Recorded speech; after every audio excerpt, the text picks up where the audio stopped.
This week's episode of I Was a Teenage Film Snob is not brought to you by nepotism, but it kind of is.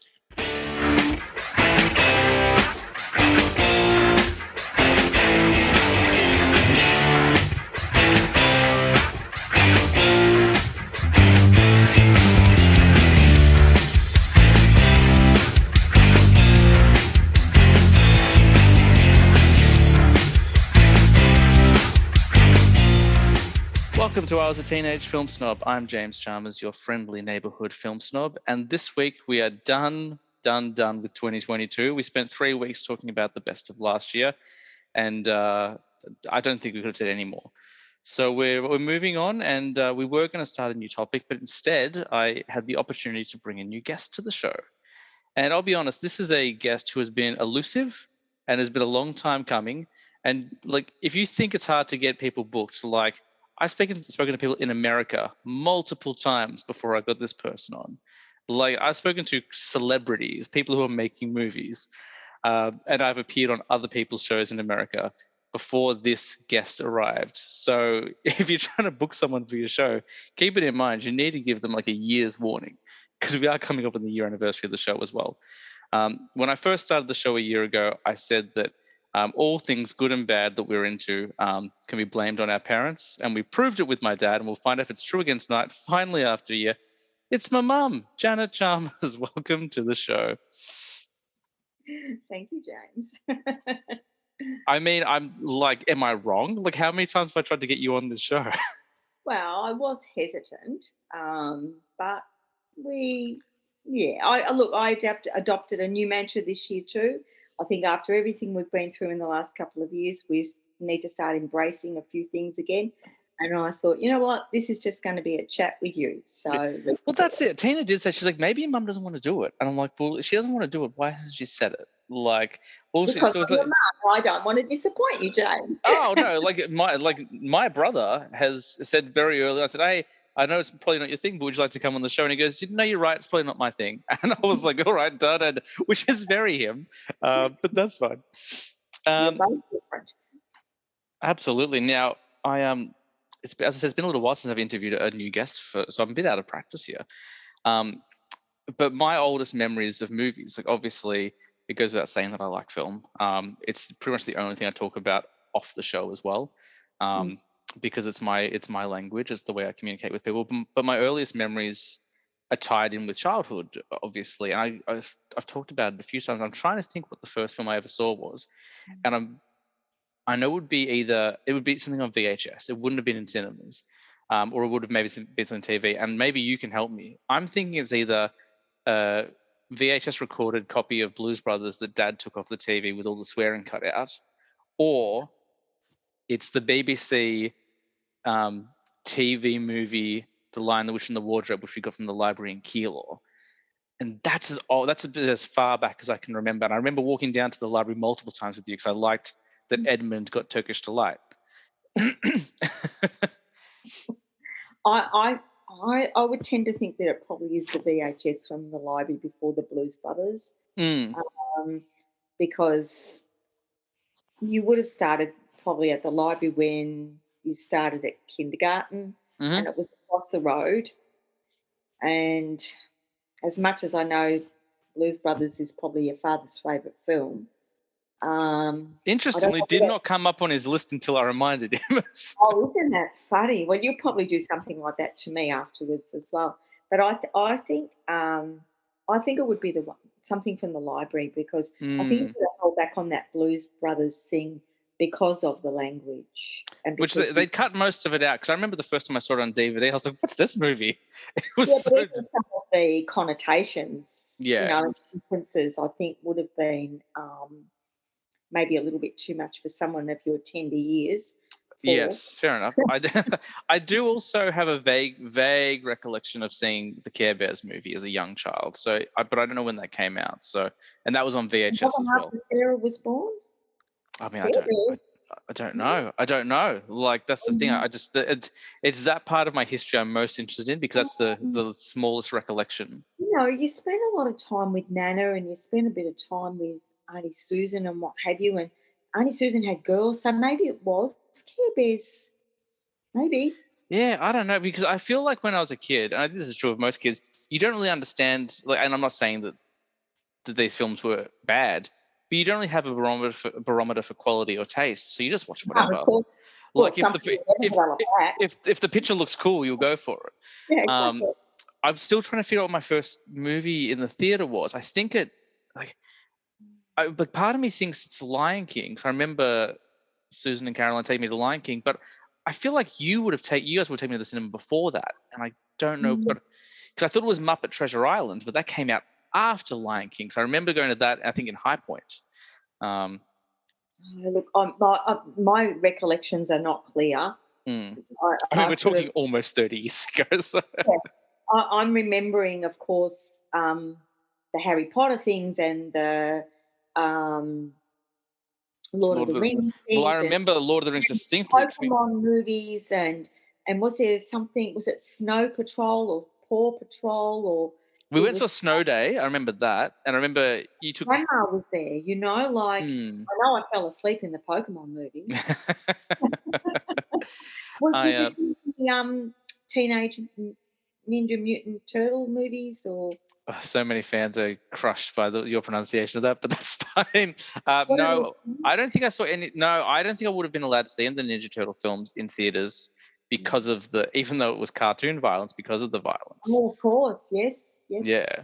I distinctly remember watching a VHS burnt copy of Mortal Kombat 2 days in a row. One day I was sick, and you said to me, like, don't tell your father you watched it, and don't tell him you watched it twice. Yeah, no, I'd forgotten he had a thing about guns too, didn't he? Except for obviously Blues Brothers, which has the military at the end.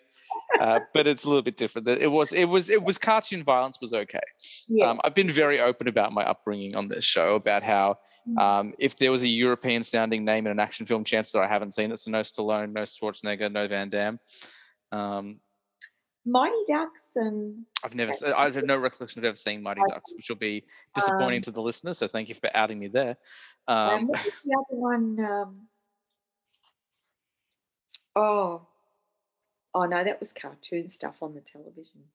Gadget and Rescue Rangers. Rescue Rangers. You know there is a Rescue Rangers movie now, and it's brilliant. Oh, and you've seen it, so there you go.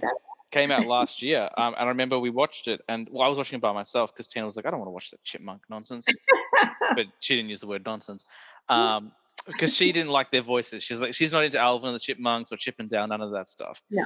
Which I get. It's one of those things where if you don't watch as a child, as an adult, it's hard to buy into. But they did a live action version, so that all the characters, kind of like Who Framed Roger Rabbit. So all the characters are animated, but all the actors are live action. And it's a detective story. And they did it, and like they very early on in the film, they're like, those chipmunk voices were for show, and they've actually got people voices, so they sound like. So they get rid of that annoying voice straight away, and it's so funny. Like I would say it's not even really a kids film. Like the same way Who Framed Roger Rabbit is definitely not a kids film. Like. No. It's along those lines. So no, they did a Rescue Rangers film last year, and it was really good. It's on Disney Plus. Definitely worth a watch. Oh, I can get that one. There you go. I think Sarah probably would have watched it. I feel like she would have checked it out. Oh, I don't know that she's had time. Really. Possibly. I remember I sent her a trailer because I know she likes the Chipmunks. Well, obviously it's my show, and you're my guest, so of course all I did was talk about me so far. So what we like to do when we have a new guest on is we'd like to talk about, I guess, where it all begins. Now, I've obviously got strong connections to film through you, from childhood all the way through up to today. Even still, when I was a teenager, we'd go, like, even when I was a kid and a teenager, we'd go to the video store. We'd be VHSs and then DVDs. I worked at a video store, and I learned to driving to and from the video store. So it's all exciting. And you were the first person to take me to a cinema so I could see a movie by myself. I don't know if you remember that, but no. The first time I went to the movies on my own, I was talking to. I was in high school, and I said, "I want to see this movie, and no one wants to go with me, and I don't think it's for you, and you've got to look after the kids. Can you take me to the cinema so I can go by myself?" And you're like, "Yeah, all right." What did you see? What was Sin it? City. Oh, okay. That's interesting. Because you liked that one. Yeah, it was one of those ones because it was a comic book film. It was graphically violent, but I watched it recently, and it's like it is violent, but compared to the stuff I've seen now, it's pretty tame. Yeah. Yeah. But I knew it wasn't really your thing, and I knew it wasn't really like Nick and Sarah were too young to go and see it. And I was like, can I go? Is that okay? And you're like, yeah. You bought me my first R-rated film. I had to when I was studying film at school. I was like, Okay. I was like 16 or 17. I was like, I'm doing a presentation on this director.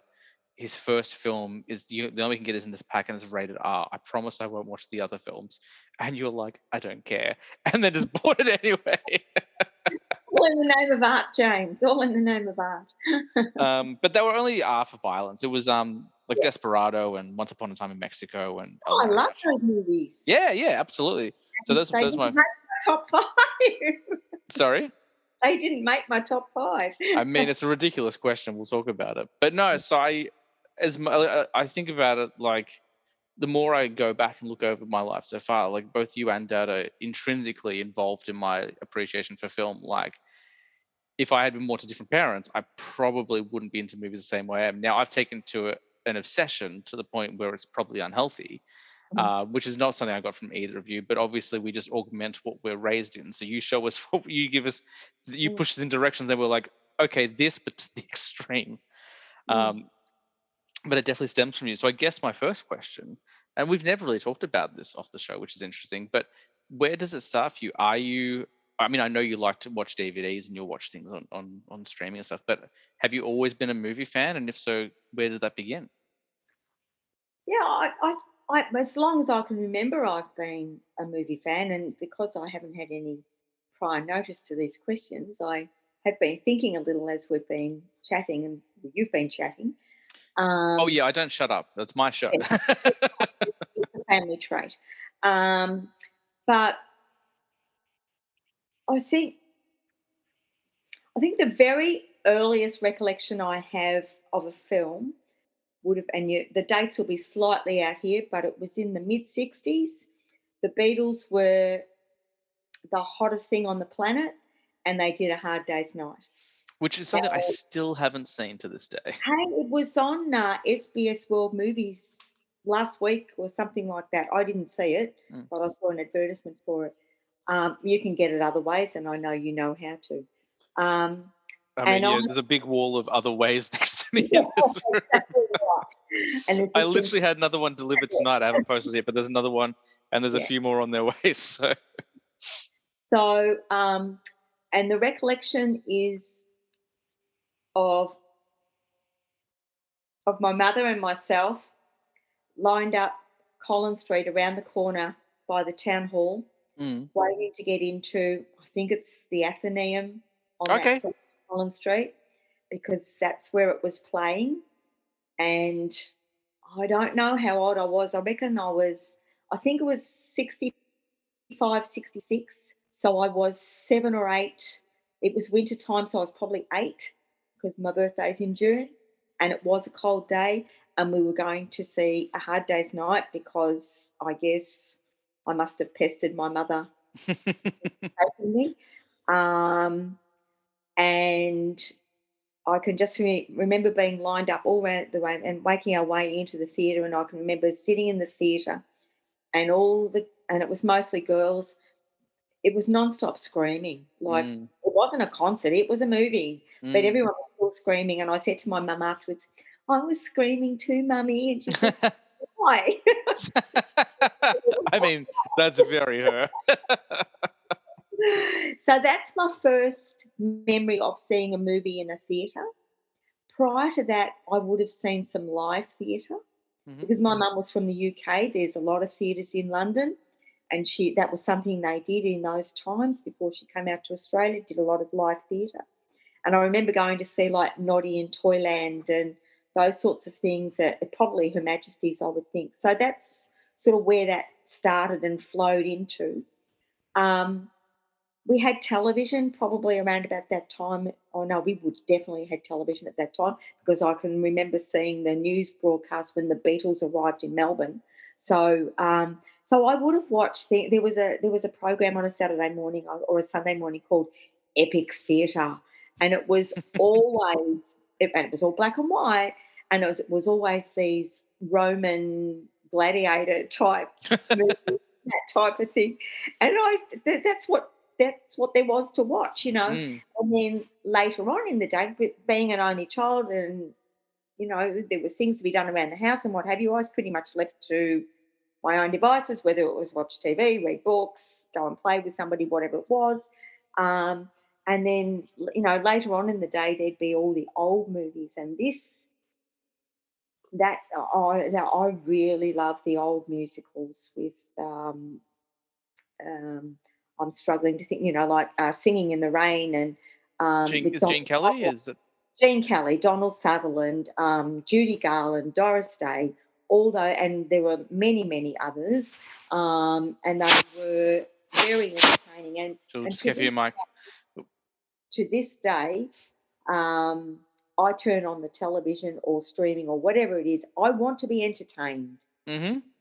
I don't want to be bored. I want to be entertained. So if It's it's not so entertaining, interesting you say that, because this show is all about, is very positive.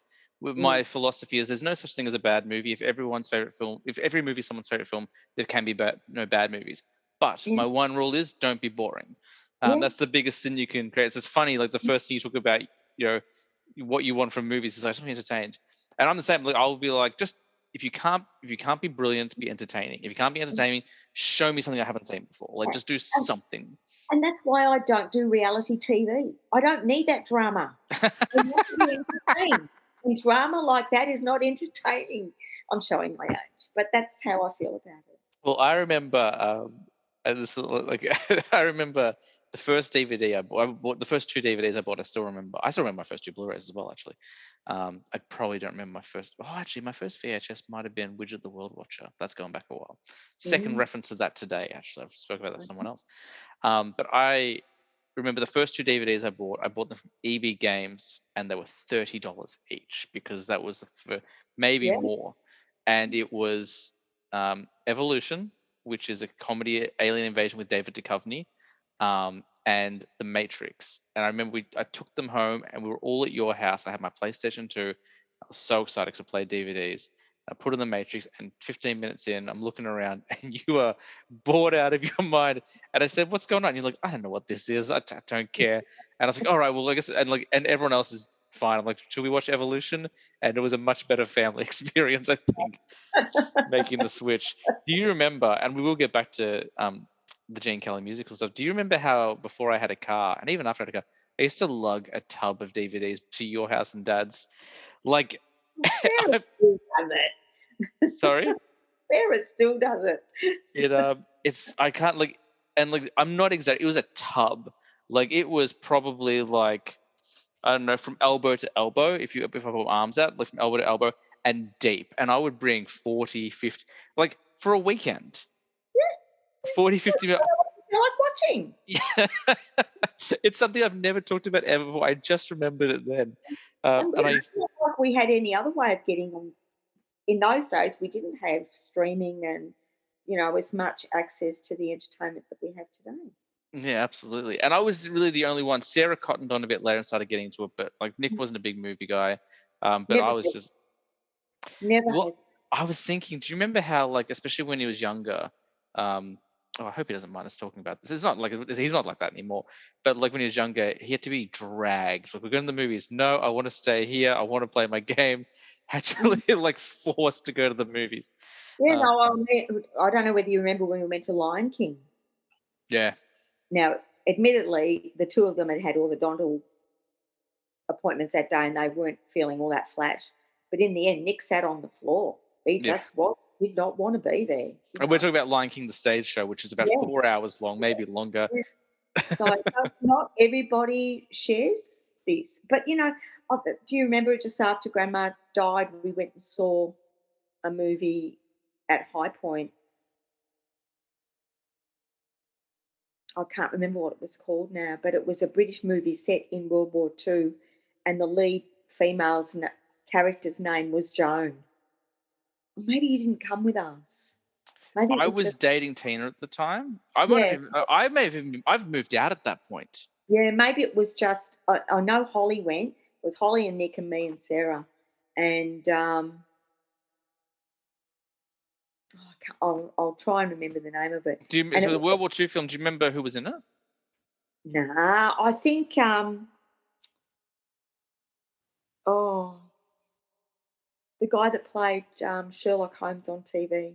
Oh, was it The Imitation Game? Yes. Just funny is, as you'll say, I'm like, I wonder who's The Imitation Game. Yeah, okay. Yeah. And he enjoyed that movie, and I It's think brilliant. because Yeah. we just lost grandma and what it was all about, and and he did enjoy that movie, but no, he's not a big movie person. That being said, he has got he will reach out, not necessarily reach out by text, but we'll be talking like, oh, I watched this the other day. Like he'll sometimes just Yeah. mention things. I remember when, I don't know if I was living at home still or not, but he came to me, he goes, I watched a scary movie with the boys the other night. It's called The Strangers, and at this point I hadn't seen it, and it is notoriously one of the scariest films of all time, and it was like, yeah, it's pretty scary. Well, he told me too, not too long. It must have been, we weren't in lockdown, but it must have been when he was still working from home. Oh no, when he'd had the surgery. And he said, I've just finished watching something called The Manifest on Netflix. And he said, it's really good. Yeah, he did go through a phase where he was going to a lot of the midnight screenings with the boys. Like he was seeing comic book films before I was seeing them. Yeah. And I remember he did, didn't he? And he went and saw Rise of Skywalker, the final Star Wars film. Yeah. And I saw they went to it. I remember I was talking to it around Christmas. I'm like, hey, how was it? Like, I keep hearing all these bad reviews, but it can't be that bad. And he goes, don't worry about what they say. Like, just go check it. He goes, it's fine. It's a good movie. And he was right. Look, I really enjoyed it. It's a film that gets unnecessarily hate. We went on a tangent, which does tend to happen on this show. So you were talking about all the old musicals. Yeah. Gene Kelly. I've still never seen Singing in the Rain. If it's on your list, we don't have to talk about it too much, but it's one that I keep hearing is basically a perfect film. So yeah, I haven't got it on my list. Actually. I didn't pick anything really old. Oh, hang on, I've lost your audio for a second. I think because you were. Sorry, I moved. Yeah, you're back. Yeah, no, it's old, but I didn't put anything that old on my list. I think the oldest thing on my list was in the 80s, but again, like we talked about this before the show, it depends on the day. Like on a good day, 12 Angry Men's on my top 5 list. But no, and then after that, as I got a bit older, and with birthday parties and things, and I was going to bring this up about you as well. I know, I'm pretty sure I took you to your first Gold Class experience, and we saw. I can't remember the name of it. I thought of it before, and I can't remember now. I think we saw in Gold Class. Hugh Jackman, the Prestige. I think we saw something earlier that in Gold Class. I think we went and saw at the Jam Factory, because I asked him, like, where's that? And you're like, so I wanted to see this movie, and it was the only place showing it. And you're like, I'm like, where's that? You're like, we can go there. And it was a series of unfortunate events. And I think we saw that in Gold Class. Okay. All right. Well, either or. So, yeah. But I'm not sure. Like, my memory is not as good as it was. For your birthday, I know that. Maybe that's what it was. Not so much that it was your first Gold Class experience, but it was something that I did with you on your birthday. Prestige sounds familiar. You also told me to see Batman Begins. That's before I was a Batman fan. Like, you were like, we should go see Batman Begins. I was like, all right. And then I was like, oh, we should only ever watch that one. Sorry? Who was the Batman in that Christian Bale. It's his first one. Christian Bale. And you also, I don't know, I think we went to see in Gold Class as well, Brothers Grimm, which you were very disappointed with. Oh, yeah, I was. I need to go back and watch it because Terry Gilliam, and he's generally pretty good. So, but he does make very strange movies. Oh, yeah, very. I have on my shelf, I still haven't watched it, but I have Brazil, which is one of those films, which is that's one of the early Terry Gilliams. So I'll get to it eventually. Yeah, well, then we sort of, and that was the tangent again, but then when it was my birthday, instead of doing birthday parties and stuff, Mum thought it'd be a really good idea if I just picked one or two friends and we would go to the movies. And in those days, you would go to the city because there was no suburban theatres. And we would see, and of course, Grandpa didn't like the movies that I would like or Mum would like. So we had to try and sort of tee up a screening where he could duck into a nearby theatre and see something that he likes. That is very him. I need to maybe make sure that that's really quite clean because that sounds a bit dirty, to be honest. But I can remember we went to see Elvis Presley's Clam Bake. Oh, that would not be his thing at all.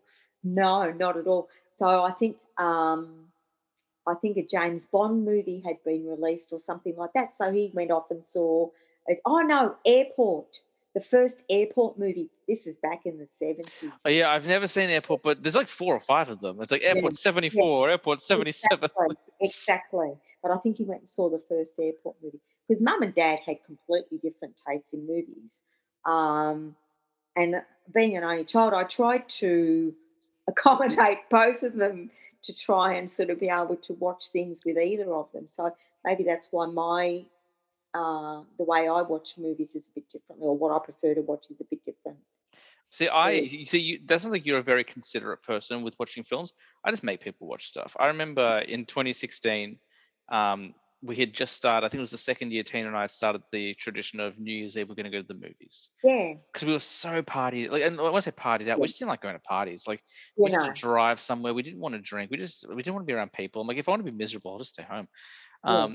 So I said to Tina, I'm like, what if we just start going to the movies? I'm like, how would you feel about going to an early dinner, finish the movie by 9:30, and then go to bed? And she was like, that is a dream come true. Yeah. And the first year, I think we went, and I think we all went together. We went and saw Star Wars together. That was And in Churnside Park, wasn't it? yes, and then the following year, Tina and I were just going to go, and then the last minute, Dad was like, "Hey, I don't really have any plans," because I think this was a point when Nick was kind of doing gigs and stuff like that, and Sarah was doing her own thing with you. I was like, "Oh well, Tina and I go to the movies. You can come with us if you want." And he's like, "Yeah, no worries." I was like, "I'll buy the tickets this morning. Just rock up and we'll go." Didn't tell him what we're going to go see. We went and saw Disney Pixar's Moana. Um, and he got there and he was like, "What are we seeing?" And I'm like, "We're seeing Moana, the new Disney film, the new Disney princess." And he's like, "Oh." He's like, "Oh, okay." And I could tell straight. I'm like, "No, like, don't worry, it's going to be great." And I swear, by the end of the film, I'm pretty sure he was crying, like, because it's brilliant. I was crying. Tina was probably crying as well. Like, it's just a beautiful film. But I don't think I've ever seen it. with the exception of horror films, or like anything that's kind of a little bit absurdist, I'm pretty like just watch it. Like, you'll love it. You just need to watch it. I'm very. Remember, I told you, and this isn't on my list either, I'd forgotten about it, but I really wanted to see Gangs of New York. And I took myself off on my own to watch it. And I watched most of it. I think it's probably that opening few scenes, it's quite brutal. And the last scene, the final fight. And the last. And I just close my eyes or whatever I do because I don't always need to see that sort of stuff. But if there's something you really want to see, I think you go off and see it, and it might be a little bit out of your comfort zone. But I think if there's something drawing you to it, you should see it. I remember when that movie came out on DVD, we went and rented it because I wanted to watch it, and you were like, "Okay, you can watch this, but there's a certain scene where when it comes on, you have to come and get me." And it was a brothel scene, and 2 minutes, and I was like, "There's no way I'm going up and getting you to watch this with me." I was just like, "I'm sorry, like I'll just pretend I forgot." Like, and the next day you came down like, "Did you watch Gangs of New York?" I'm like, "Yeah, I watched it all." You're like, "You didn't come and get me." I'm like, "Oh, I forgot." Yeah, like there's. Why did you have to come and get me? I think so. I was like 15. Oh, you were underage. No, well, no, because it was on DVD. I don't think it had to do with it. I think it was more just like you wanted to try and be a responsible parent. Oh, I see. But I actually now have recollections, and we're jumping all over the place. But that's what's great about this show, is we also went and saw Ocean's 11 in the cinemas. That's on my list. Oh well, spoilers. But yeah, I remember you taking me to see that, and that was one of my first. Like looking back, it's kind of funny, but like one of my first mature films because I would have been 12, maybe 13, and that film like was like a grown-up film. Like, it's funny and stuff, but it's not really, like, kids can't really enjoy it. Like, it's about gambling and heists and stuff. And I hadn't quite seen a film like that before, and that was I'll save it because we're gonna obviously talk about it a little bit later. But I remember you taking me to as well. Like, if I think about it, you probably took me to the movies more than anyone. That's well, and I treasure the days when you used to race home, and I don't think it was during your No, you didn't. Did you drive to school when you were in VCE? You didn't, Nah, did you? I flunked No. my test. But So it also, didn't. well, I did. I flunked my test, but I also turned 18 after graduation. So there's Yeah, that as well. right. So it would have been during the tertiary education years, and you'd race home, and we'd sit and we'd watch the Academy Awards live in the middle of the Mm, days. I used to love yeah. those. They were good. I, And well, then once we started with, then Sarah and I started doing it, but none of us can do it now. So. we've talked about. I've actually talked about the Academy Awards a few times this year on the show, and that's that I haven't watched it in a good couple of years. Like I was talking to Nick about it. Not my brother Nick, my friend No. Nick. Yeah. A few weeks back, and we were talking about how much we adored the Academy Awards, and then we kind of stopped like, oh, I haven't watched it in like 4 years, Mm. and Yeah, and I think they got too controversial. Again, reality TV drama. Who needs it? well, I think it was that, and also like, I think I just got to a point where the films I like aren't getting nominated, and I'm not talking Yeah. about Iron Man. I'm talking about like, although this year it seems to be different. Like this year, everything, everywhere, all at once got a nomination, which was really lovely to see. A few years back, Get Out got a nomination, but for the most part, it was just like it's another Spielberg film, it's another Meryl Yeah. Streep film, like which is fine. Like I've got no problem with that. But then I'm like, just it got a little bit. I remember there's a couple of times, and I've got no stakes in the game, and ultimately these awards mean nothing other than they make the next movies more marketable. Mm. But that's what it is. It's literally an advertising campaign for actors and directors. Yeah, true. But at a certain point, I was like, look, if you're not going to consider these films because you like for whatever reason, I just don't know how invested I'm going to be. But at the same time, like we've been talking about a lot this year or for the last month, and now I am kind of interested in watching the Oscars this year. So we'll Yeah, see. yeah, yeah. Um, excellent. I also remember when I was a teenager, every time we thought of a movie we wanted to watch, we'd put it on the list. Yeah, And I had a list, and it was like 3 pages long. It was sticky taped on my bedroom door. yeah. I have no idea what that list anymore is, but I can guarantee there's still films I haven't seen. Like I've still never seen From Here to Eternity, Yeah. but it was on the list. I did I've got finally it, watch. I've got it because you gave it to me. Oh, did I? Yeah. I did finally watch Rebel Without a Cause last year, though, so I finally got to that. You know what? I don't think I've ever watched that. It's great. It was really really good. It's like I tried to watch Breakfast at Tiffany's and I just couldn't get through the first couple of scenes.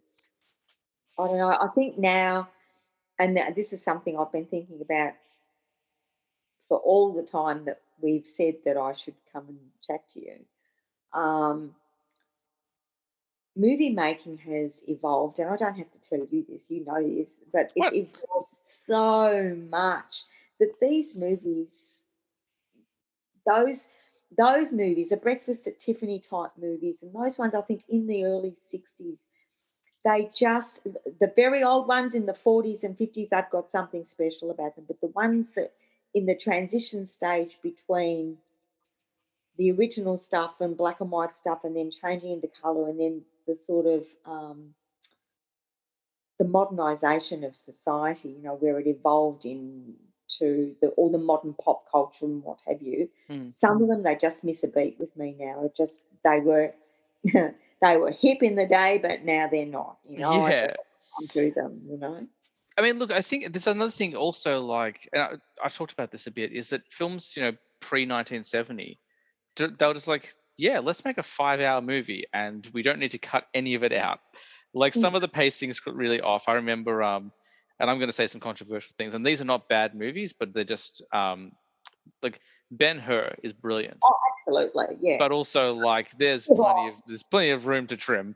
Like it But took. all those big religious masterpieces or monster pieces, whatever you want to call them, can do with some trimming. I know the Ten Commandments is a big story, but There's 10 of them. yeah, But even Citizen Kane, which is widely considered the best film of all time, I watched last year and I liked it.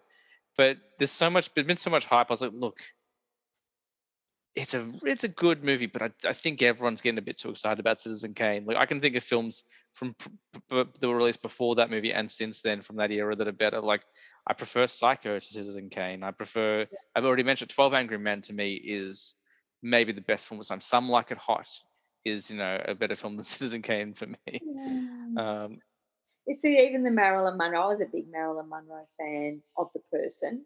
I don't know about her body of work, but there were some good things that she did. we Uh, watched Some Like It Hot in the last 2 years, I would say. Well, like it was during Well, during lockdown, I think. Well, I was working and Tina was watching it. I would pop out in between calls or like on a break, whatever, and just sit there and watch. And it holds up. Like if you ever yeah, liked Some Like It Hot, it's still enjoyable. yeah, yeah, And it's such a progressive film for its time as well. yeah. Like, Well, that's the thing. That was towards you've got to break it up into parts, I think. And from the end of the Second World War probably onwards, there was an involvement, and then there was a different sort of social involvement again in the 60s, and that's what I mean, that transition between the two eras. oh, Some, definitely. Like I've seen some 60s. Like last year, I was really working through my collection trying to catch up on films that I'd bought or I'd been given but I hadn't watched. And so one thing I finally did was start going through all the old Bond films. And some of them are great, and some of them just feel like they're not sure what they're doing. yeah, yeah. Not Well, bad, just confused. you know what? And I do have to just say this in view of all sorts of things that have been going on. But I loved every single Elvis Presley movie. I didn't particularly like Elvis Presley, but I loved the movies because Mm, they were entertaining. mm. You know. I also watched all of the original Planet of the Apes films last year, Ah, and again, a couple of them.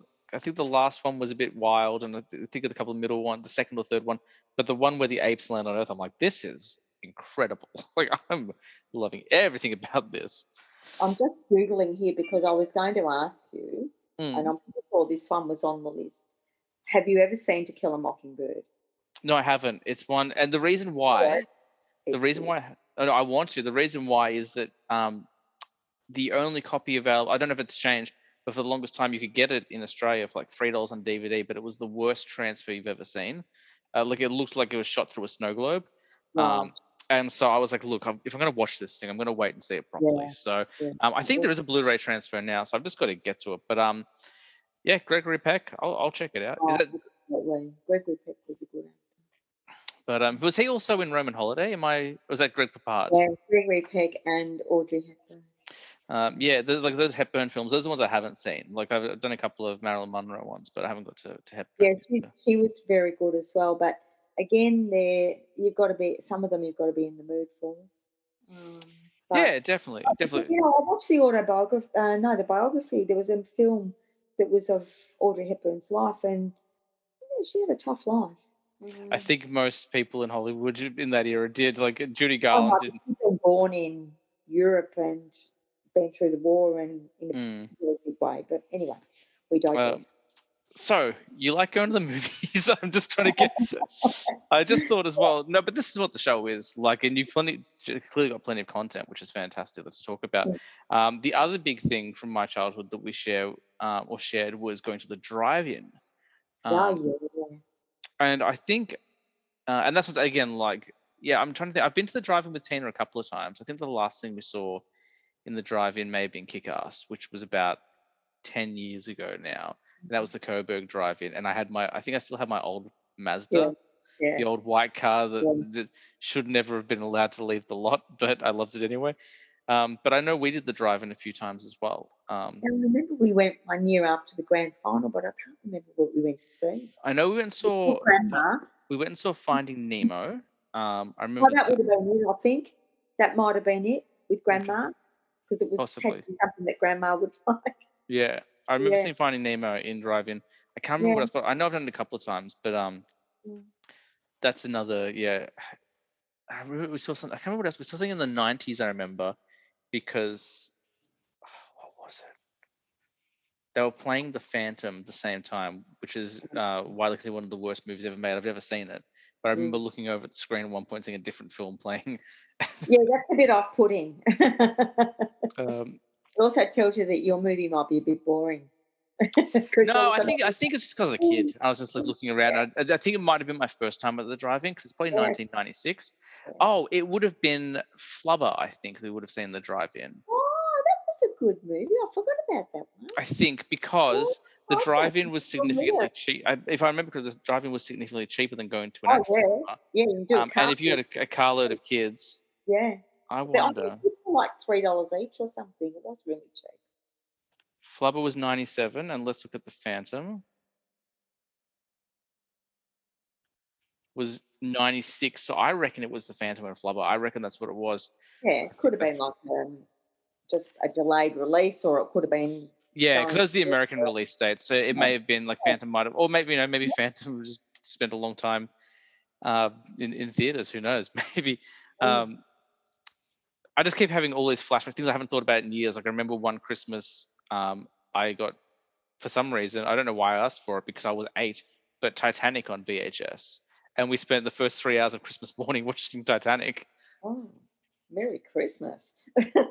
Yeah, I think maybe because I was in grade 4, and my grade 4 teacher loved that movie. I was like, oh, that Okay. sounds cool. I'll watch that. Oh, That was was it, Marie Banks. oh, okay. Yeah, if you thought I was going to drop a name, there it is. That is a. No, I thought it was the other one. I can't think of her name. Teresa Stone. The one in, I think you were in year 5. That would have been. Yeah, Oh, Jan Morris. yeah, she was great. I had She to. was a great teacher. Yeah. Or, and see, No, I no, went. no, no. Morris was 6. Greco was 5. Anna Greco was 5. Oh yeah, there you go. Well, I think it was. I think it might have been Marie Banks that I went to speak about um, a good novel to buy for you, because you were quite advanced with your reading, and I wanted to buy you sort of a classic. And it was And The Hobbit. I bought you The Hobbit, And exactly. I didn't touch that book for 4 Many, many years. years. It wasn't until Lord of the Rings came out, I think, where I Yeah, finally read it. that makes Um, sense. and I still think Lord of the Rings. Sorry, The Hobbit is a better book than Lord of the Rings. Yeah, Lord of the well, Rings. not long either. Well, it's that, but also like the Hobbit moves quite quickly. Lord of the Rings, he spends a chapter talking about rocks. Yeah, So and The Hobbit was sort of the introductory too. yeah, definitely. So yeah. Mm. Um, excellent. So you like going to the movies? You would go to the movies on your birthday with your mum. Yeah, And I think then we jumped ahead to my timeline. yeah. It's all about you. Well, shared timeline. It wasn't just me. Yeah, I did tie it into you as well. yeah. Is there anything? So yeah, clearly just have been a film lover forever, from the sounds of it, Mm. like for the better part of your life. Yeah, well, as I said, being an only child too, like Saturday afternoons, particularly during the winter months, there'd always be something on TV. Not like these days when they've got so much sport on TV, but and you literally had 4 channels or something. So the Mm. commercial channels would probably run some sort of movie, and I'd be glued, and on the odd occasion, Grandpa would go past and he'd sort of stick his head in and, oh yeah, I remember that movie, or he'd have a laugh, or you know, yeah, there wasn't so much of a selection in those days because there wasn't the volume of movies being made. Well, that's the other thing. Mm, That's the other thing. They still obviously play all the oldies every Sunday because whenever I go over to Tina's parents' house, they've got the channel on and they'll be watching the old westerns. oh yeah. And it was actually nice. I got to have a really lovely moment with Cooler this past Christmas, or just before Christmas maybe. Oh yeah, it would have been before Christmas because we've literally just had Christmas. But I was sitting down talking to her, and people were off having a chat. And I was like, you know what I watched the other day? And I said, I think you'll appreciate this. I sat down and I watched for a few dollars more. I said, I've seen A Fistful of Dollars. I've seen Good, Bad, and the Ugly, but the one in the middle, the second one, that one I watched and I loved the most. And she's like, I Mm. love that one. And I was like, and I'd never heard of this guy, Lee Van Cleef. And she's like, oh, he's Tony's favorite. And I was Ah, like, oh, well, like it took 15 years, but I found like a movie that I can share with them. exactly. Uh, Yeah. No, that's right. but yeah, I really enjoyed that movie. That second, like, I mean, the whole trilogy is great, but that second movie is better. I think it's the best of the 3 and has the best theme song. Everyone thinks of Good, the Bad, and the Ugly music, but for a few dollars more, I'll give that tune a spin. Mm. We should probably jump into your list. Okay. So I gave you the impossible task, the unfair task of coming up with your top 5 favorite films of all time. Now, the first time I approached you about this, you were like, "Oh, I might do that, but I might kind of give my own spin." Have you gone with your own spin, or have you stuck with a top 5? What have you done? Yeah, no, I've done top 5. Do you have some honorable mentions, some stuff that didn't quite make it to the top 5? Yeah, probably I can. I've probably erased a few, but I can probably easily grab a few out. That'd be all right. And there are, and as I spoke to you, most of these movies I haven't looked at for a while now. That's My okay. my number one I have watched very recently. Um, and there are several movies that one of the actors in there has appeared in that would be on that backup sort of list too, I think, William. Oh, nice So, one. yeah, so you want to start at 5 or 1? And Yeah, we'll count down. We'll go from 5. yeah, I'll have a bit of a well, chat. I and this probably doesn't deserve to be at number 5, um, but I'm frightened if I move them around, I'll lose track. So I will just leave it at number 5, and I'm going to say Bucket List. Morgan Oh, Freeman. wow. Okay. Morgan Freeman, Jack Nicholson. Yeah. Now, I haven't seen this one. So I've got a vague idea of the concept. You have to tell me about the movie. Yeah. So basically, Jack Nicholson owns a hospital. Mhm. So he's very wealthy in America. Morgan Freeman is suffering from terminal cancer, and he's being given the runaround with doctors. When's my doctor coming? And when's my husband's doctor coming? And nobody can find him a doctor. And anyway, the unthinkable happens, and Jack Nicholson is diagnosed with cancer, and he ends up in the same ward as Morgan Freeman.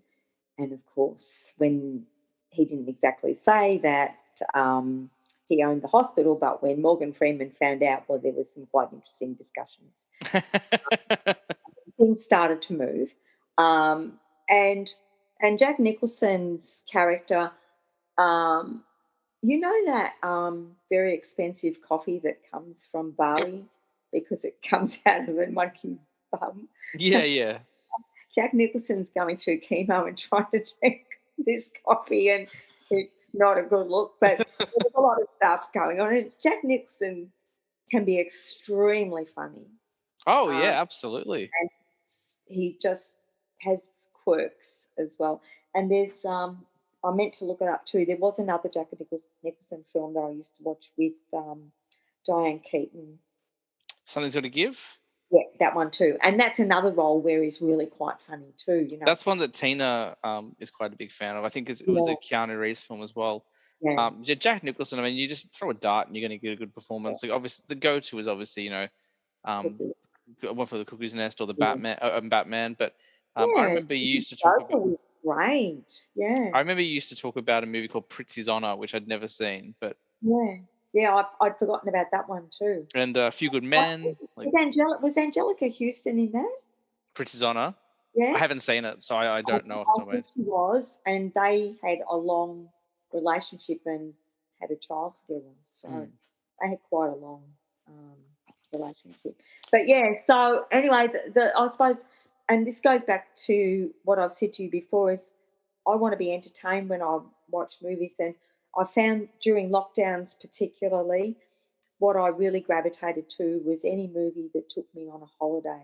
Hmm. So any movie that had any travel in it in different countries, and I don't mean that it was just in America, I meant that it was traveling. So with Bucket List, they travel right around the world because Jack's got a private jet at his Yeah. disposal. So, they go everywhere, climbing up the mountains in the Himalayas and Africa and Paris. They had a very funny few scenes in Paris in a French restaurant and what have you. So, and as wealthy and as humorous as Jack's character is, he's a bit basic as well, to be honest. But anyway, but unfortunately, at the end of it, and I'm not going to exactly say, but at the end of it, Morgan Freeman's character gets really quite ill. His wife was a nurse, and she wasn't happy about him going on this journey with Jack either. And he had his kids ringing up and saying, "Dad, it's time to come home."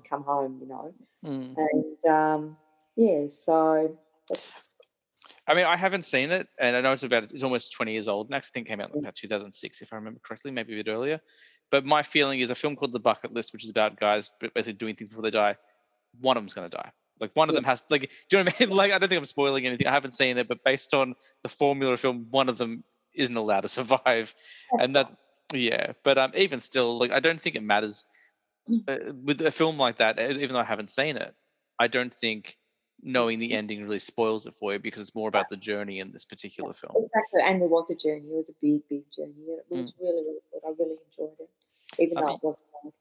You were the first person to mention this movie. I was going to say the first person to mention Jack Nicholson film, but I think some other Jack Nicholson films have come up. But definitely the first person to mention this movie. So we'll have to add it to the ever growing list. Yeah, no, definitely. No, it was Nice good. one. And I think I have only watched it perhaps a couple of times. It's not something I've watched to death. It's like I used to love My Big Fat Greek Wedding, but I can't watch it anymore. I watched it too much. I don't think I Yeah. have a movie like that. I have songs like that, but I can't think like I'm trying to think of the movie I've watched the most. I still use Windex, so. Like I honestly couldn't tell what movie I've watched the most. Like I watch Back to the Future every year, and I have done for the last 10 years, plus however many times I watched as a child. So that's probably been seen 20 to 30 times. And I watch Hot Fuzz every year, at least once a year, and I've been doing that since it came out. So that's going on to close to 20 times. And Clerks I've seen far more than 20 times because I was obsessed with that film when I first saw it. Yeah. And and then if you go younger, like Blues Brothers, that must be the film closest to have been watched to death. I think, yeah. But then I haven't I watched it 2 years ago, I think, and that was the first time in close to 10 years I'd watched it. So it was kind of like rediscovering again. So you probably need to give Big Fat Greek Wedding a moment. That was a movie I watched a lot, and we also watched movies a lot when we lived at home. That was a big rewatch time. The last few 5-6 years, I've been really focused on maybe rewatching something once every now and then, but they're really trying to consume new films, stuff I haven't seen before. But like Beverly Hills Ninja, we probably watched 15, 20 times as kids, Yeah, well, even maybe Beverly Hills Cop, all that series of movies. I maybe saw Beverly Hills Cop once, Okay. because again, Eddie Murphy being the blue young man, by swearing as much as he did, would not have been allowed in the house. So yeah. Alrighty, good start to the list. Ironic that if every film in your list has the word list in it, I'll be impressed. What is number 4?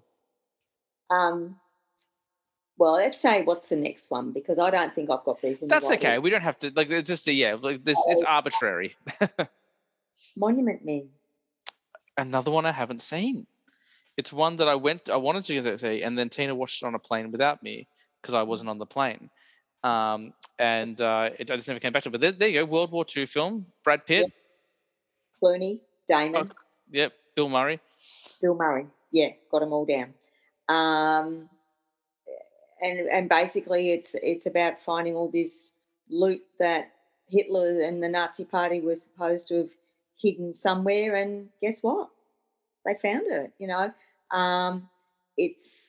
It's a war movie as well.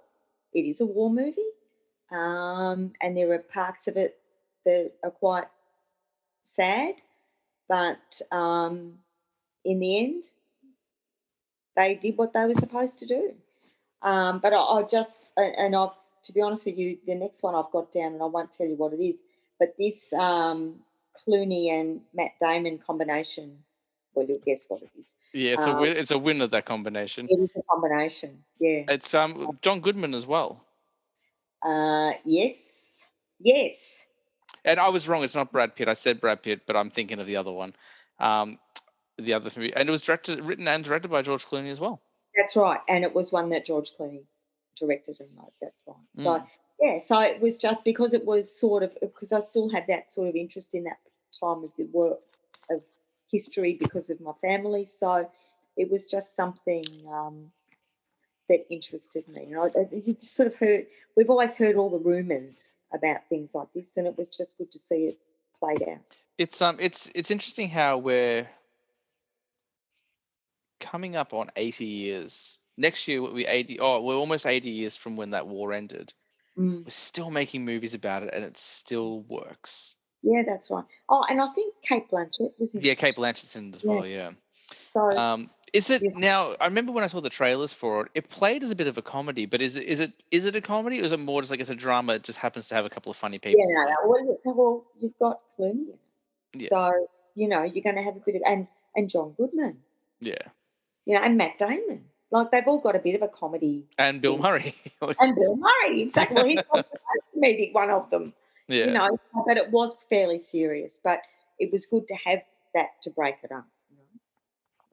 But Oh. again, it's a very long time since I've watched it. I think I may have only watched it twice.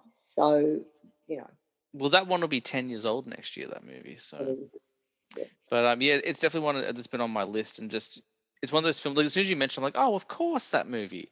But Mm. like, what you get when, because as you said, there's so much content out there. It's very easy to forget films. Yeah, that's Um, right.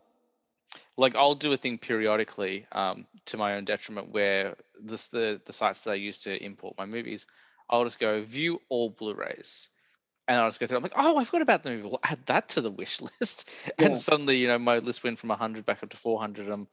It just it just starts all over again. The Um, other thing I've just thought of another movie too. The other thing about it is that it's one that I think Clooney was quite good in because he's not always. I'm trying to think of a Clooney performance I haven't enjoyed. Well, The Descendants was rubbish. I've never seen The Descendants, Yeah, so I it don't was have that. it was just weak. Okay, It seemed to be a weak character for him. You okay. know, I don't all mind the him playing. Ocean's movies he's great in. I don't Um, mind him playing vulnerable, because I think, like, and there's a glaringly obvious one which I'll talk about in a moment, where I'm sure people are like, that Clooney film. But everything I've seen him in, look, I love him in Up in the Air. I know it's not a film I'm for trying to everyone, say Up in the Air, yeah. which I only saw for the first time a couple of years ago, and just is brilliant. Brilliant. Like, it's Jason Reitman. Obviously, Ivan Reitman's son directed it, so um, Yeah. that's a wonderful film. But I guess the one that people will go to is Batman and Robin. But I don't dislike Clooney and Batman and Robin. I Like, love Clooney as Batman. Yeah. he's someone who like, they were doing, and I don't think it's happening anymore, but for up until very recently, and was shot. Michael Keaton was due to reprise his role as I Batman next year, do, yeah, but I yeah. think they've changed that now because of the studios. But when I heard that, I'm like, why wouldn't you bring back Clooney? Like, give him Yeah, I another don't know chance why to. you I didn't particularly like the Michael Keaton Batman. I I love like. I Christian don't Bale mind the. I don't Batman. mind those movies, but I have gone on record as saying that they're on the lower end of the scale for me. Mm, Like, I don't dislike them, but um, like, nostalgia is a hell of a drug, and I think that's what powers a lot of people's love for those films. yeah, Like, I do like them, but that one that came out last year is the best Batman film I've ever seen. yeah, Like, yeah, I uh, understand it. oh, it's good, but it's long, but never boring. Never born. Mm. All right, Monuments Men, one I've got to check out. then we go into the Oceans movies. I can talk about this one, Yeah. because I've seen it. I have not seen it in a long time. I But still think 11 was the best. oh yeah, I've seen 12. I think on a plane, Yeah. and I haven't seen 13 at all. Yeah, plane viewing's not the best for movies. So, I don't mind watching a movie on a plane. I don't do it very often, but I'm one of those people. They say some people, because of the altitude and the pressure, you're more susceptible to crying on the plane. Well, I cry all the time anyway when I watch movies. So when I was watching movie, like, I cried during movies where you're like, why would you cry watching that? It was just. yeah, I just find on a plane you're more susceptible to being interrupted to see if you want coffee or tea, but, you know. Not these days, I don't think. Ocean's 11. Well, Yeah, so Brad Pitt, Matt Damon, Elliot Gould. I was waiting for the mention of Elliot Gould. Yeah. 'Cause I remember we were He's watching no you, like, longer with us. He's passed, I think, I hasn't he? thought he was still around, Mm, unless it was very, very recently. I I know could be it's wrong. I was thinking about Elliot Gould the other day. I was thinking about something, and I was like, "Is Elliot Gould in that?" Um, let's have a look and see, if EG is still around. Where is he? Yeah, he's still around. We got him. he's pretty old though. He will be 85 this year. Yeah. So, and there was a number. Look, I in preparation, I had a bit of a look at it too. And if you scroll down to the cast, there Yeah. was a lot of old stars in that movie. Well, Um, it's a remake. It's a remake of the Rat Pack film with yeah, Sinatra and well, the original Rat Pack with yeah. Dean Martin and Joey Bishop, and you said Yeah. Sinatra. Yeah, you've Joey, got Carl Reiner was in it in the remake. Andy Garcia, I forgot he was. Eddie Gourmet, Hmm. very old. I don't know whether she was an actress or a singer. I feel she was a singer back in I'm the not day. sure. But yeah, some really old names. Andy Garcia was in it. Um, Wayne Newton with swimming. And he was in that boxing ring scene just as a spectator, so probably topping up his pension or something. He's still around, I'm pretty sure, as well, Wayne Newton. I I don't think know. he is. 'Cause I was thinking about. By I the was, photograph of him in that Wikipedia or that movie thing, he should be dead. he's still around. I was thinking about him because Oh, last no. year I watched most of the vacation films, and he's in the final vacation, or the fourth vacation film, Vegas Vacation, because Beverly D'Angelo's character is like kind of swooning over him, and I was like, Wayne Newton, is he still around? And yeah, he's still kicking. Wow. But great heist flick, as we were talking about before. Really Yeah, strong, I love it. Love it. strong cast, really funny. I remember after we came out of the movies, you're like, did you notice how Brad Pitt was just eating in every scene? Yeah, yeah, but it was edge of the seat sort of stuff to me anyway, with the actual breaking in. It was I just think really of I just think of the acrobat. I want to say he was yeah, Chinese, but I could be wrong. And him yeah. like he had to like tuck That's himself what I into the barrel. was Yeah, over the lasers. Yeah, yeah. yeah, yeah. And was Matt Damon kind of like I don't know whether it was deliberate or not, Well, but he was kind of on the outs. Like he he was kind of. he was the son of someone that Danny Ocean had done time with, maybe. Yes, yes, yes, yes. This was his entree into the business sort of thing. Mm, And interesting. he came through with the goods. And the old guy that had the heart attack thing, whatever his name was, Oh, which was sorry? Soul, the one that had the old guy, Oh, Carl Reiner. Carl Reiner. Yeah, Yeah, yeah, he's an old actor, yeah. Well, he only passed away a couple of years ago. Yeah. It's a really fun movie. Yeah. Look, Really, really fun. they were all. I don't know whether did I see the female one, the Ocean's 8. I don't I was think going I to did. ask you about that. Was actually one of my Yeah, questions going to be if you saw the all-female one with mm, Sandra Bullock. I've seen it. I got a copy for free, and I watched it with Tina, and I thought it was fine. Like it's very, very, very loosely connected to the previous ones. Yeah, I think if I remember correctly, Sandra Bullock is meant to be Danny Ocean's sister. yeah. But like that's about all they say about it. And Yeah, the yeah, one who we haven't mentioned is Julia Roberts. yeah, Like, absolutely. great actress, so many roles, such a full career, and we Well, haven't even mentioned her. and I was thinking about it when I first showed it to Tina. I don't know if we ever finished it, and it wasn't because we weren't enjoying it. Just I think something came up. But when I was showing it to Tina, I was like, "Why are all these actors in this movie? Like, it's a good movie, but like, it doesn't seem like the kind of film that you would get all these actors in." And then I realized it was directed by Steven Soderbergh, Mm. who was a big indie filmmaker in the late '80s, early '90s, and then went on to make Traffic, and he did Sex, Lies, and a Videotape, and Aaron Brockovich, Yeah, and did all you these. know what? That's I why. don't mind Aaron Brockovich either. That was Well, another movie. that was another movie I watched probably too young for my age. Yeah. No, you know, But I haven't it's seen it the since. message it was getting across. What was that? Sorry. It was the message that it got across that was good. I haven't seen that movie, Aaron Brockovich, since it came out on home video. We might have even watched it on VHS because I think it was 1998. But I still remember so many of those scenes, and I've got to go back and check it out again because I remember really enjoying it. Nice one, Ocean's 11, solid flick. Like if people listen to this haven't watched it, like it holds up. It's 22 years old this year, and it's Still entertaining. still entertaining, still does the job. I haven't watched. Yeah, I haven't watched. I've vaguely remember 12 because I think, and 13 I haven't seen all, but I think in 12 did Andy Garcia start? Did he join them or was it a ruse?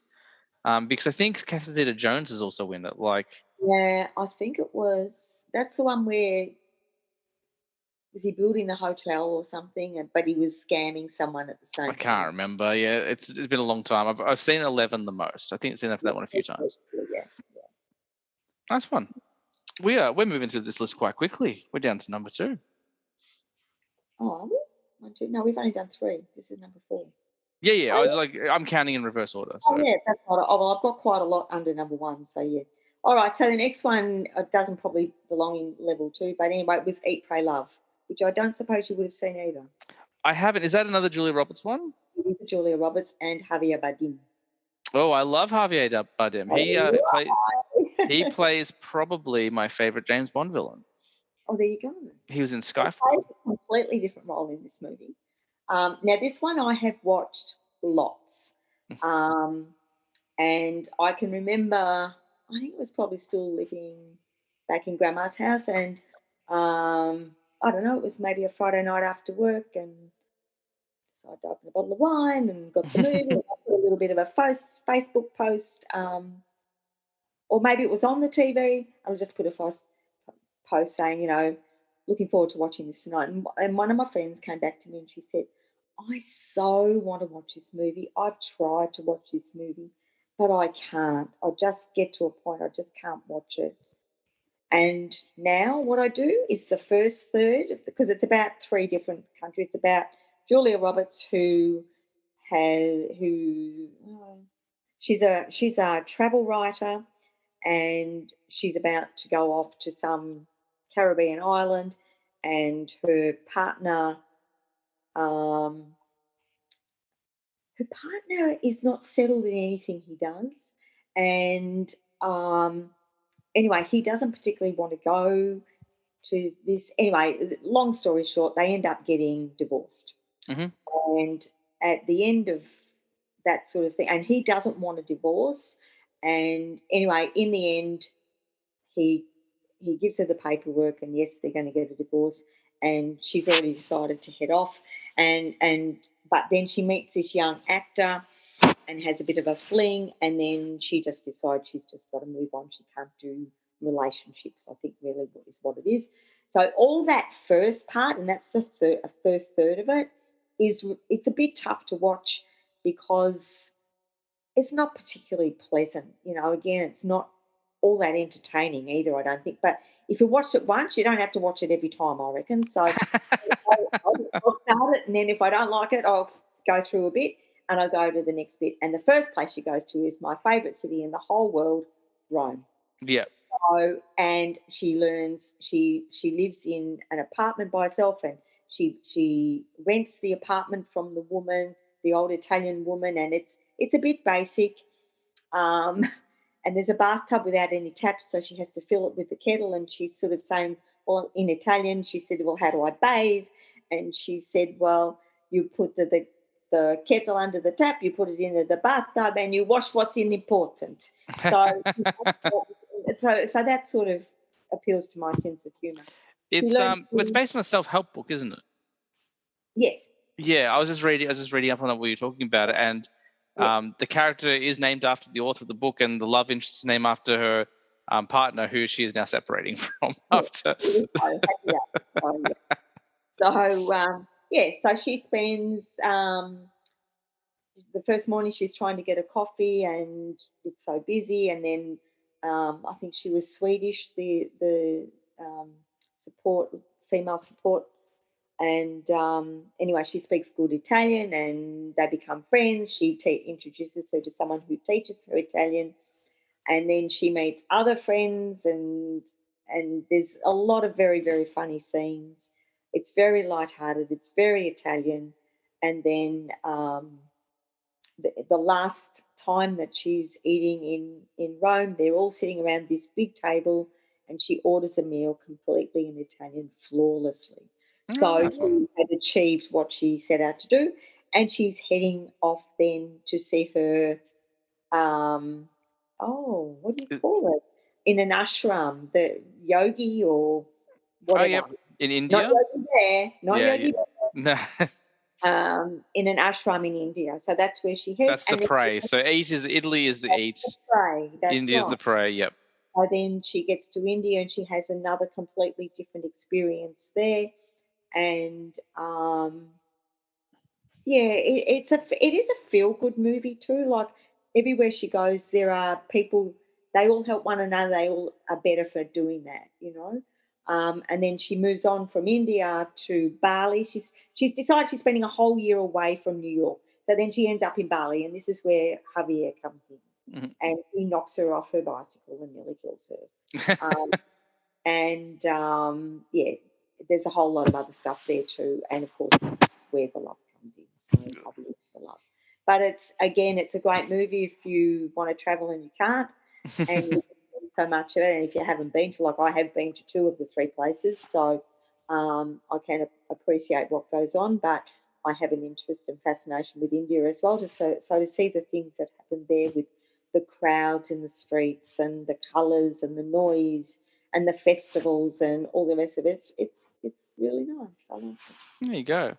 I'll be honest, with the exception of Ocean's 11, I don't think I was expecting any of these movies, No, probably not. Probably not. which is not a bad thing. Like, I like it when I'm surprised. Like, you're talking about movies that no one has mentioned on this show before. That Uh, probably just no, to that's a bit good. of No, that's good because, like that one of the reasons why I stopped talking about 2022 is because in all 3 episodes we talked about Doctor Strange, we talked about Batman. I'm like, oh, people are going to hear us talk about the same 3 movies. Like, that we probably need to move on. yeah. We talked about in the first week of the year, Nick and I talked about the new Top Gun film, which was a movie I was not expecting to like at all, and I adored. I could not believe how much I loved it, and I kind of said everything I need to say about it. And then in this week's episode coming up, um, Gabby and Andre also talked about Top Gun, and I was like, oh, I guess I'll talk about it again, but I don't have much more to say about it. So that's why we moved on. But that's why I like it. Maddie came on, Tina's friend Maddie, and most of her list was pre-1970s, so they're all Wow. classics, Yeah, like a lot of Elizabeth Taylor movies and stuff like that. So no, I definitely I like it when the list is very different, especially if I haven't seen it. I used to get embarrassed about things I hadn't seen because I'm meant to be, a film snob. But I was I like, well, think actually, but I think the good thing about these movies is that most of these actors are still current. mm, They might not be new movies, but they're still doing the no. body work. Yeah.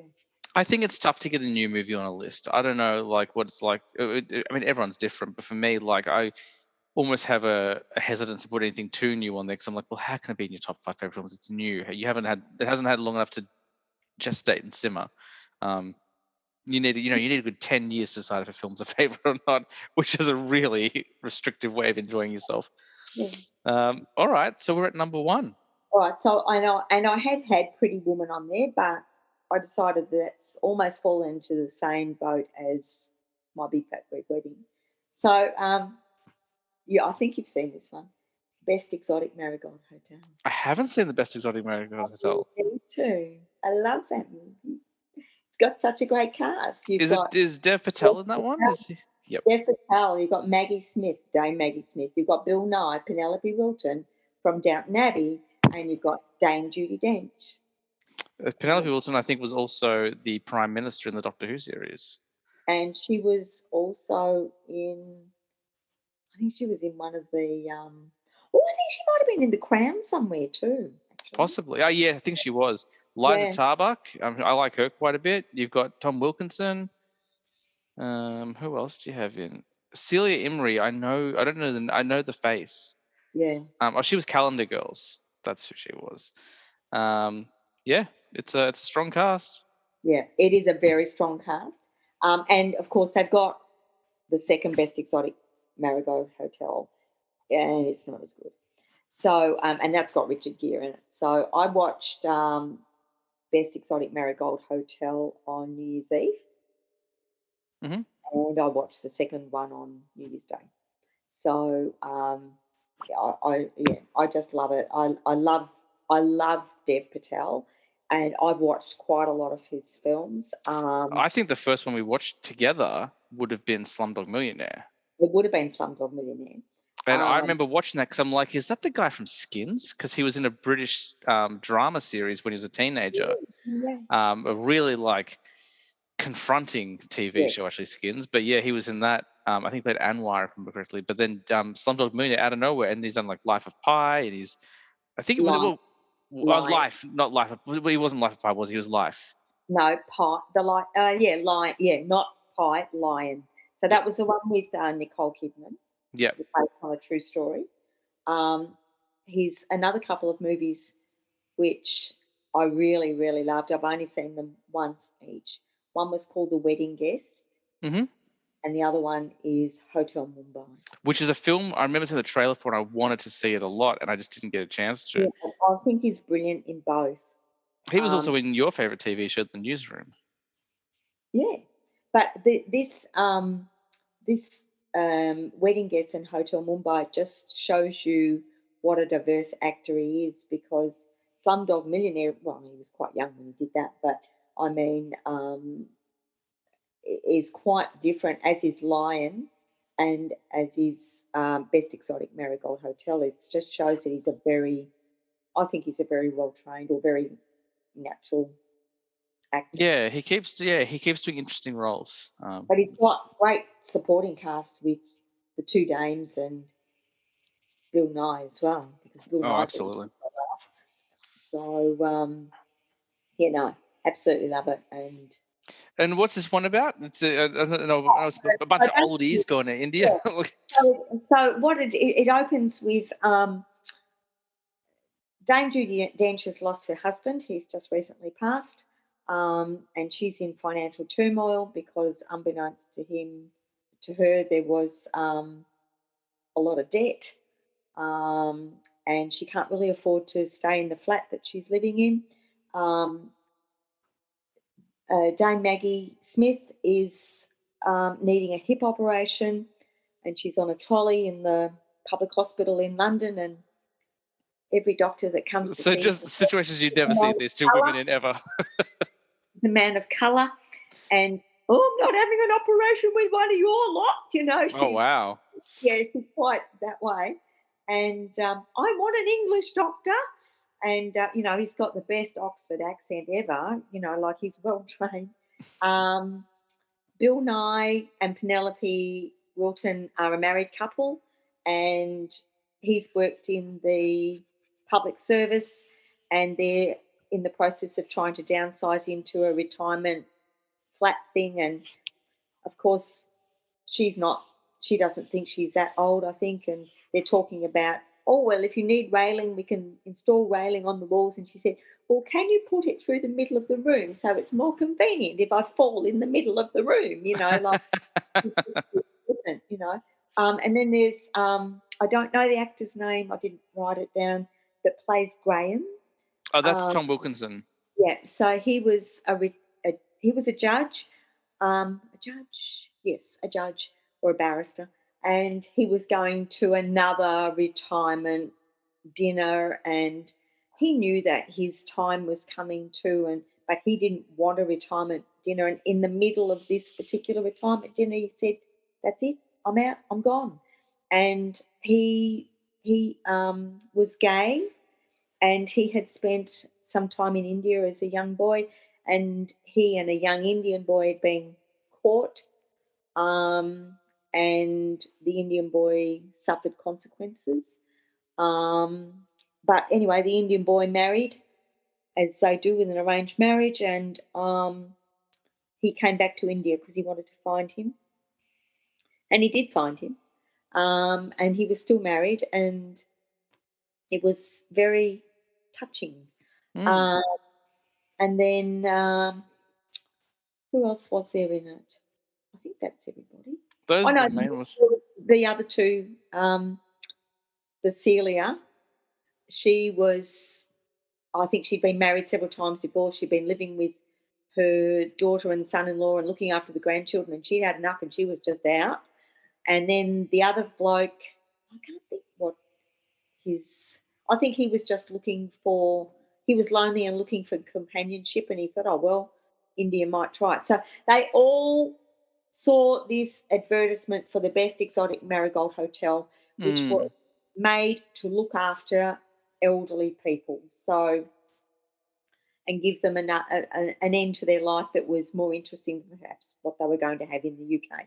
Okay. And they all developed new lives, really. In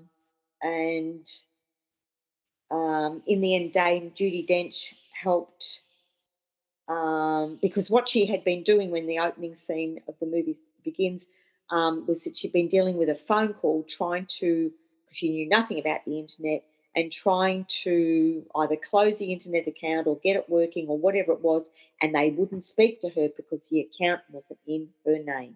So Mm. she's dealing with a telemarketer type situation. And her job in India became coaching the, um, telephone consultants for what I never did find out. Never, I don't know what the company was. And Losing you showing them again. how to make it work. Is that Yeah. better? Yes. Um, so, so she found a new life. Penelope Wilton and Bill Nye split up.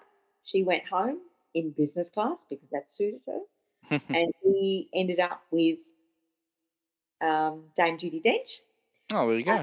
Um, Maggie Smith had her operation and got a new hip, and she ended up being the receptionist at the hotel.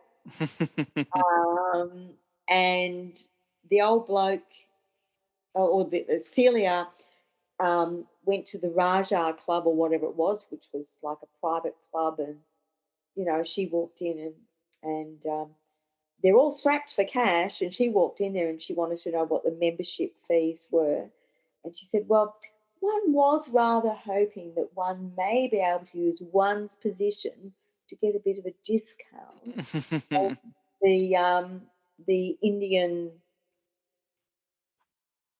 I don't know what he was, not concierge, but he was probably the manager of the club, sort of said, "Well, what position is it that you hold that might entitle you to a discount, madam?" "Well, one's a member of the royal family," she said. And he said, "Oh, which one?" "I'm Princess Margaret." "Oh, and may I say how well you're looking considering you died last year?" So we all fell off the bus. So anyway, she went in there, and every time she went into the club, she was looking for. She'd ask the waiter put her near a single wealthy Raja or something. And anyway, they said that they had. I can't think what he said he was, but the other chap that I don't know his name had pulled a trick like she did and said that he was the Duke of Kent or something like that. And of course, she sat down next to him and she knew he wasn't the Duke of Kent. Anyway, long story short, with that one, he met a woman at the club and they hooked up together. The two. There So you go. then Dev Patel had a girlfriend and his mother was around, and that was all another story. And but it's good, and again, it's got the colour and the noise of India, so I really really love it. It doesn't. I was just looking over. I didn't know who the director was. I was looking him up while you were having a chat, and it probably won't surprise you to know that he also directed Shakespeare in Love, um, and Captain Corelli's Mandolin. So Oh, now there you go. There's another movie. I like that movie. Captain Corelli's Mandolin. Yeah, I remember seeing that one. I don't know why I watched it. Like I would have been 13 or 14. And I read the book. sorry, I read the book, and I then had I hadn't read the book. I don't know why I would have watched it. I just again it was just like, oh, it's a movie. I'll watch it, and I watched Captain Corelli's Mandolin, and did there you you have go. a Cage crush thing going at any time? No, I didn't get into Nicolas Cage until the last couple of years. I was in the last 5 years. I've been more into Nicolas Cage. I I've just think always struggled with him because he's so wacky. dumb things. Yeah, I but think I like that movie. I think that what it would have been is you probably would have rented it, and I've been like, well, I haven't seen this, so I guess I'll Mm, pop this on. mm. The same reason why Nick and I would watch Love Actually every night. Yeah, I like that movie too. Yeah, holds up. Um, especially Hugh Grant's little dance. But anyway, Absolutely. That is your list. That is top five. Look. I'll be honest. It's a very mum list. Like that will say yeah. that. Well, if you put anything else, you weren't going to get Lord of the Rings on there or anything. Which is funny because you took me to Lord of the Rings, and No, no, unprompted, I didn't even know what it was. mm. Yeah, because you had the Hobbit, you had to read the book, Yeah. Hobbit. So yeah, Uh, Hotel Mumbai could have certainly been on that list, as could have Wedding Guest. Um, quite, sort of deep themes to those movies, but because I've only watched them once, I couldn't really go into too much detail. mhm. Um, but yeah, Nothing and else. actually, there was one I watched last year which had. I'm not a huge rat for Ralph Fiennes, but every now and then I do find a movie that I like, and The Dig I watched Okay. on Netflix was a I good movie. I watched a Ray Fiennes movie the other night called The Menu, and that was wonderful. Oh, go. It's more of a thriller. It was marketed as a horror film, but it's not a horror film. Yeah. I talked about this on the episode coming out this week, Mm. which will be last week when people listen to this show. Mm. And I put out my top 10 films of 2022, and then I watched the menu. I'm like, right, Lightyear's coming off the list because the menu's got to go somewhere in that top 10 because it is brilliant. Yeah. No, I like him quite a bit. But The Dig was again set in the World War era. Mhm. So, yeah. There we go. Did you have any honorable mentions? Anything? I know you mentioned Pretty Woman already. You mentioned Hotel Mumbai and The Wedding Guest. Was there anything else? Anything else that came close? Oh, actually, The Green Book Oh, I love The Green Book. would have probably been on the main list. Actually, That's one I watched. I was thinking about that while we were talking, and I thought, yeah, I probably should have put that on. I watched that one a couple of years ago, Mm. and gee, I've talked a few times about me crying in films, and that is one that's destroyed me so many times. I mean, Viggo Mortensen has maybe never done a bad performance in his life, and Mahershala Ali is just so Better good. one. So Sorry? that's a really good one, though. Yeah. So I like the content, and I've watched quite a few things like that where racial discrimination is the theme, you know, and it's good to see that there's some good people out there too. That's a wonderful movie. That's a really good one. That's a newer one as well. Mm. Yeah, I like The Green Book quite a bit. I don't think I've only seen it the one time, but that's a really, really wonderful movie. Nate made me want to watch that movie again. That's solid. Viggo's Yeah, I just was so good. trying to sort of think of something that was really like newer, and perhaps a bit different. It's like I like, was it Numbers and Figures? Numbers and Figures? Who was in that one? Viola Davis, and it was about the girl. They were Oh, Hidden Figures? Hidden Figures, Hidden Figures. And that was, no, it wasn't Viola Davis. I know it's the one. It's got Janelle Monáe, Taraji P. Henson, and I can't remember who the third one was off the top of my head. But the space one, is that the one? Yeah. And Sheldon is like the Yes, woman hating mathematician. Jim Parsons. That right? That's right. Yeah. And Kevin Costner. That's a film that made me cry pretty much from start to end. I love that film. That scene where he tears down the segregated bathroom sign, like, is so powerful. And it's for those sorts of strong messages that I loved it. No, that's a wonderful movie. And this is a funny one that I've only seen this twice, and the first time I saw it was on a plane, and it was probably the best viewing I've ever had of a movie on a plane. Crazy Rich Asians. Oh, I watched that for the first time last year and loved that movie. Yeah, I loved it too, which is unusual for me because I don't normally go for that sort of comedy. It was a bit weird, you know. It's like more of a modern progressive hip, like, yeah. I don't go for rom-coms either, but Crazy Rich Asians I'll absolutely give you. I'll also go with The Big Sick. If you've never seen The Big Sick, that's a really good rom-com. We have, but it would be a while. So it stars Kamal Nanjiani, who's I think he's Pakistani comedian. Like, he's been in a lot of things now. He's really, really funny. And Zoe Kazan. And basically what happens is he's meant to be having an arranged marriage, or his parents keep trying to set him up for an arranged marriage. And at the end of each date, he puts their photo in a box and then just moves on to the next one. He doesn't want an arranged marriage. And he meets a white girl, so he has to date her in secret because he doesn't want them to know. And then one night, she finds the box of photos and doesn't understand what's going on. She storms out, leaves him, and then has something happens, and she goes into a coma. And he's her emergency contact because, like, he's the only one who's been around her for the last few months. And Ray Romano's in it. Like, Ray Romano plays the father. It was the first time I'd seen him in a movie in a long time. It was so lovely to see Ray Romano back. What's her name? She's on the tip of my tongue. She's a fantastic actress. And I can't believe I've forgotten her name right now. I'm literally just filling in the gaps with words so I can look up her name. And people are going to be screaming it at me.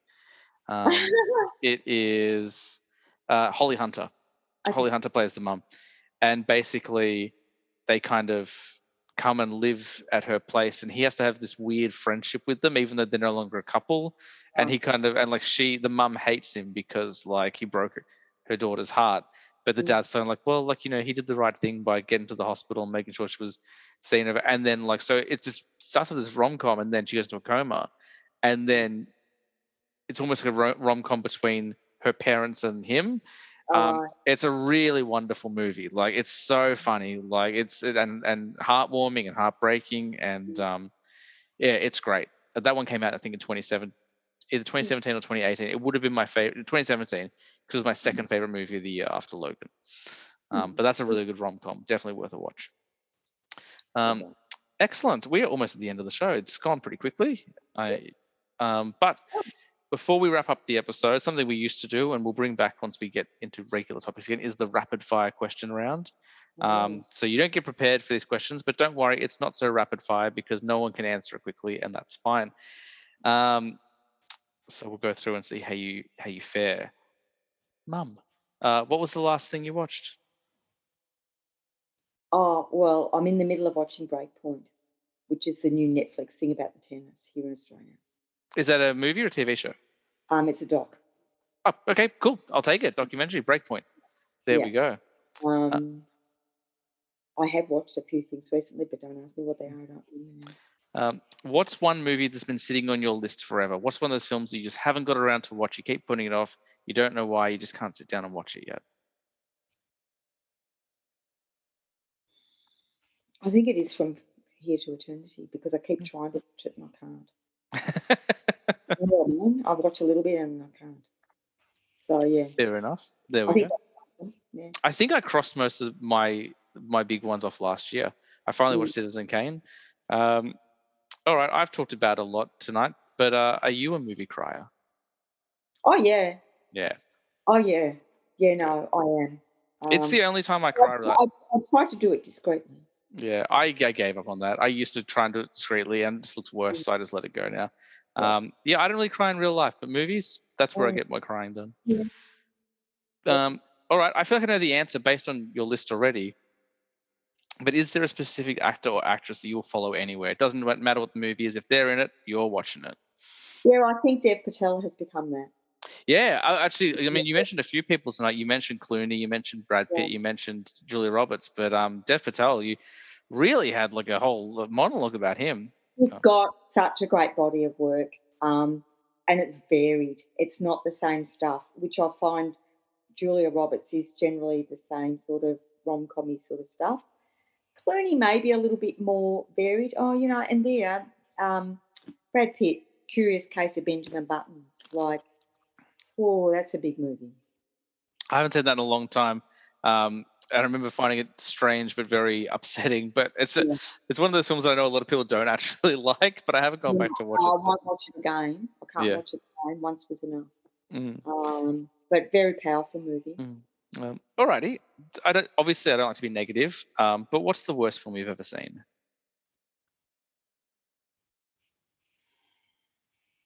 There's got to be at least one. Yeah.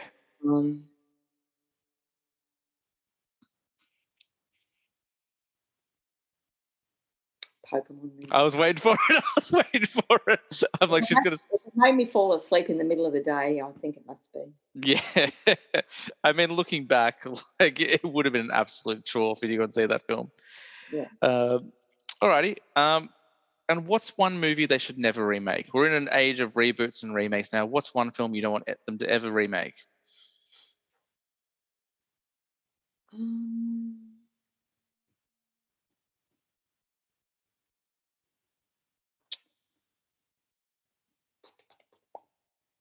don't know.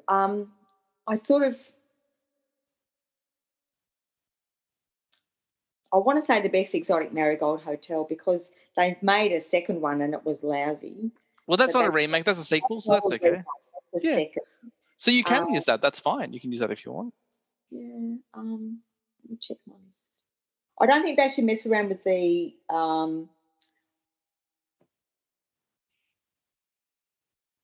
Yeah, I don't think they should mess around with.